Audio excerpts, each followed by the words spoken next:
Assalamu alaikum everyone. How are you all? I think you all are great. I'm also great by the mercy of the Almighty Allah.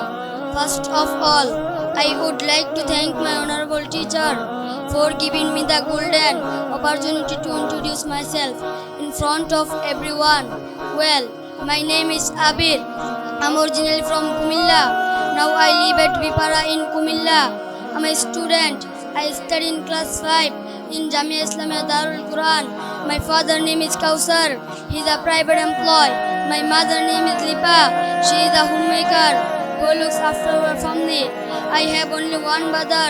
He is a student. He studies in class 1 in Kandagor Primary School. I like to learn new things. Besides, I love to reciting the Holy Quran and listening to Islamic song.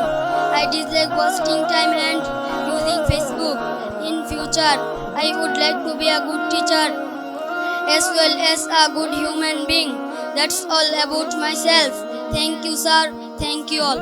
Assalamu alaikum. সবাই তার জন্য দোয়া করবেন। আমরা আমাদের প্রত্যেকটা স্টুডেন্টকে বাংলা, অঙ্ক, ইংরেজি, আরবি সবকিছু শুধু